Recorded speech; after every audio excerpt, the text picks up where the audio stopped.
everyone, I'm Mishka and welcome back to my channel. Now in today's episode of Our Life Beginnings and Always, we are going to be starting moment 7 of step 3, and that is called late shift. So I'm going to be guessing it's about our job or something like that. I don't think we have one, or maybe we do. I don't really remember. It's been such a long time since we started step 3. But yeah. Before we get started, make sure to hit the subscribe button and share this video with your friends so they can find out about my amazing show just like everyone else. So yeah, let's get into it. I hope you enjoy before I mess that intro up again. Okay, hi Baxter. Looking radiant as always. After lunch, you ran into Baxter. He was more than happy for an improv hangout in your neighborhood. He idly spoke about the first time he bought a shirt online. Apparently the website hadn't been in English, so he had made do with an automatic online translations. Okay. His unique fashion sense was eclectic, oh my god, I can't say that word, in more than one way. Finding out how he filled out his wardrobe answered some of your questions about his look. He smiled in fond remembrance. Oh my lord. I measured myself multiple times to make sure I could order the correct size. It wasn't as if I'd be able to ship it back if there were problems.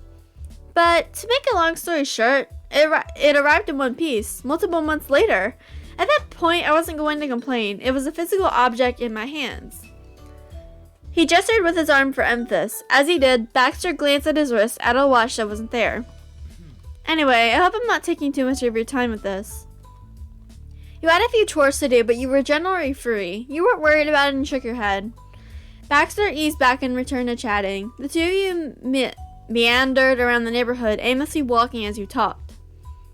I saw Cove earlier. He was on his way to work, from what I gathered in a brief chat and from how he was dressed. Yeah, he's working the old library as an assistant. Ooh, he is? I think he found a good option for himself, especially with how limited jobs are in this town. Since you are free, perhaps we could do better than standing here. I'll be delighted to invite you over to my condo to chat more comfortably. Wait, what? Baxter's condo. You lived on the street your entire life but had never actually been inside. You were curious about it. Ooh, yeah, that sounds lovely. But I will need to leave before this evening. I plan to visit Cove at his work too. No way, we're gonna see Baxter's house? Of course, I wouldn't presume to keep you. He made a grand sweeping gesture directed at his place and led the short walk over. You followed beside him, stopping when you reached his front door. He opened it for you and welcomed you inside. Oh, thank you. It was a familiar threshold from your childhood. You couldn't help having a slight shiver up your spine as you thought of this condo's previous residence. No way! Oh my god! This is Baxter's condo! Oh my god, look at this place! It looks so nice! Oh my god, I'm jealous. You took a deep breath as you cautiously stepped into the condo.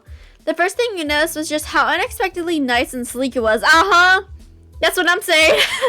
It was also clean and smelled faintly like some sort of unidentifiable air freshener. What? You had to wonder how much of this was due to whoever rented it out, the former residents or the current one. Regardless of the pleasant presentation, you were on edge. You couldn't help but stay on guard, as if not grandparents might jump out to yell at you at any moment. Baxter noticed something of your discomfort and raised an eyebrow. Is everything alright? I've never seen the inside of this condo. Oh? Okay, we've taken a picture. He looks... I'm sorry. I just love Baxter. I don't know. He seemed genuinely surprised. The former neighbors had never had you over for tea? Sounds out of character for this street. Oh, you're so sweet, Baxter. Oh. You snorted at the ridiculous thought of this particular prior visitors ever inviting you over. No, they weren't exactly nice. They were the opposite of that, really. I'm actually amazed I'm standing here now. Baxter's smile was curled as he ushered you the rest of the way inside and closed his door. I would like to hear more about this. Sounds like there's a story here.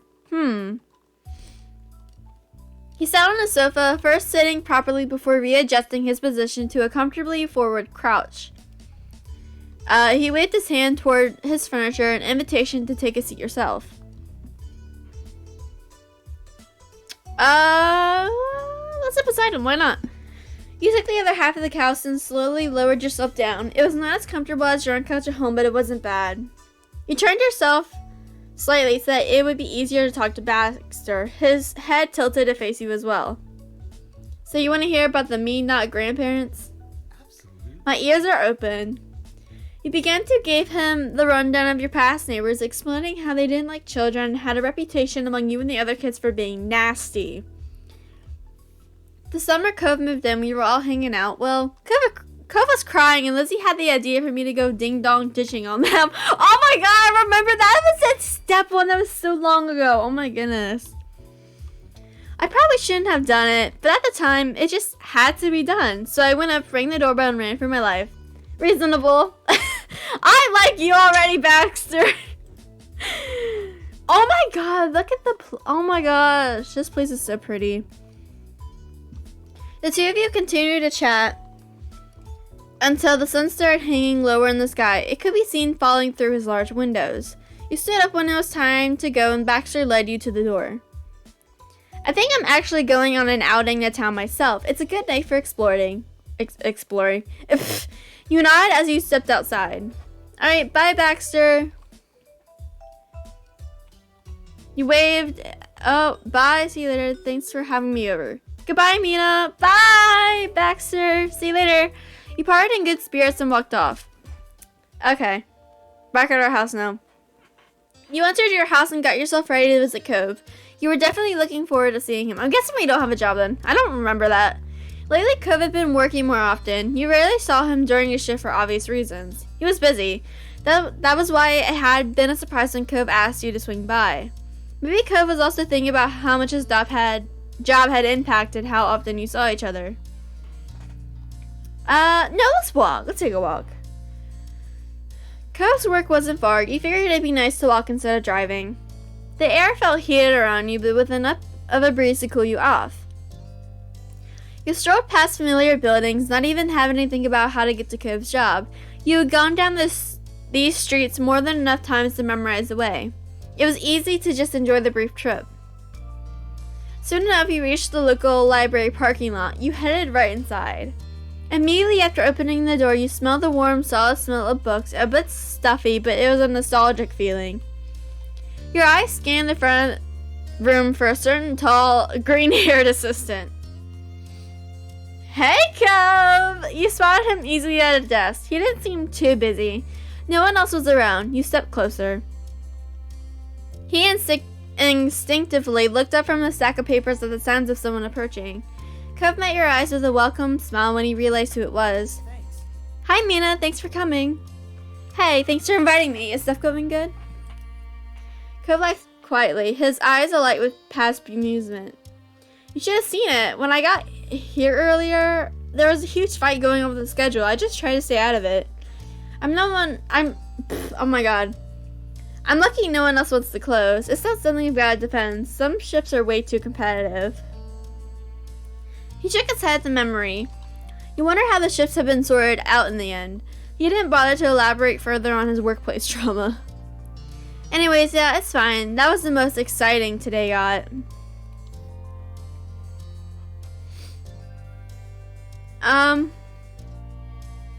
Let's not comment on it. He changed the subject, talking a little more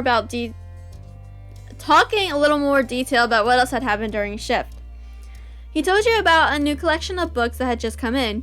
He was able to read the back cover copy as he put them away. There were some new interesting reads. Outside of the strange shift argument earlier, Cove was having a decent day. Oh. Cove's eyes grew wide and then drifted off. His mind was clearly elsewhere. Speaking of work, I gotta get back to it. That's what I'm doing right now. He laughed at how easily your presence made him forget the situation at hand. Take a seat and wonder a little. Try not to disappear though. I won't be too long. I just have a couple things to take care of. Okay. He gave a significant look at the papers he had been sorting through before he had noticed you. Okay, I'll see you soon then. Alright, bye, Cove. Ooh, okay. You found... no. Ooh, let's go find the mystery novels. The mystery section was close to the front. You began to browse through the many delightfully punny titles. One series in particular had sewing themed named. Oh my god. As promised, Cove swung by again. He stood up straight at the task that had been at hand completed. Since you had a moment together, you struck up a new conversation.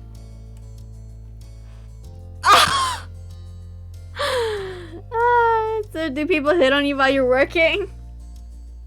You leaned forward towards him, waiting for his reaction. He stuttered in bashful confusion. I don't know. How would I even tell? Because, Cove, you would tell. I'm not dumb. He ducked his face down and you tried not to laugh. Cove could be very dense when it came to that. He took a second to think, and when he raised his head, he was suddenly smirking. I mean, I may not know if people have flirted with me exactly, but there have been a few people who sort of shot past that. I've had requests to just directly be someone's new boyfriend and some other stuff that was weirder. Does that count? Oh my god! What kind of weirder stuff? I'm not telling. Dang. Cove chuckled at your reaction. Oh, actually, you were suddenly reminded of your afternoon adventure at BAXTER's place. Remember the mean not grandparents I saw inside their home? Really? He looked amazed, like he was just barely containing himself from peppering you with questions. Suddenly a thought hit him like a brick. Wait. He settled down immediately. I guess I shouldn't be surprised. The new person staying there is really, welcoming. Oh my god. You ever heard someone sounding frustrated as they couldn't find a specific book? Cove turned his head towards them without pause. His customer service smile already on his face. He gave you a quick nod, then headed over, disappearing into the labyrinth of shelves. Alright, let's go home. Nothing's going on. It was a shame. Your conversations were so brief, but what else could you do when he was on the... What else could you expect when he was on the clock? I cannot talk. Lord. Seeing Cove acting so mature was different. He was like a real adult and giving service with a grin. At least when he remembered he was supposed to be working.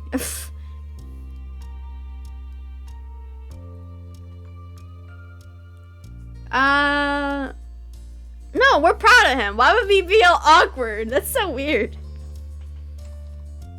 It was nice to see him growing up. He had changed a lot over the years, and you were happy to see how much he had matured. Yeah. Yeah, because we met him when he was like a crying baby. You decided to walk around the shelves a little and explore. Every so often, you'd see Cove. He'd be reshelving books or helping people find what they needed. He was good at it, always calm and quiet enough for the library. He took small moments to talk with you every so often or smile in your direction. Eventually, it seemed like it was time for some kind of book club. The library lobby flooded with people, all clutching their copies of what you guessed was a 𝐍𝐸 fantasy book. Cove got busier himself, pulling out chairs and arranging the area. You made the call that it was time to head out since he'd have to be occupied for a while with all that. Yeah. He glanced over at you after he nudged a fake plant over to make room for another chair. You waved at him from near the front entrance. He frowned, but then switched right back to a smile. He gave a quick wait before returning back to the book club event. You sighed. Cove's job wasn't the best place to socialize with him, unfortunately. Wordlessly, you ambled back outside into the parking lot. The evening sun was warm on your skin while you were taking the trip back home. You heard the quiet jingle of your phone and stopped on the sidewalk. Then you pulled it out to check. It was from Mom. Okay, would you mind stopping by the grocery store on your way home to pick up some asparagus and peppers for dinner tomorrow? Can't make it myself. Deadlines are tight right now. Thank you and have a great day. Oh my god. You were happy to do it. Oh my gosh. That was funny. It wasn't what you were expecting to do today, but it was totally fine. Your mom was always working hard. You wondered how her day was going. Hopefully much better than yours, you thought. Texting back, you said, yeah, I can do that. You weren't expecting her to text back anytime soon, though you did already get a thanks for it. Your phone remained grasped in your hand as you grew lost in your thoughts. Everyone was busy working nowadays. The only other person who wasn't was Liz, and you had no idea how long before that changed.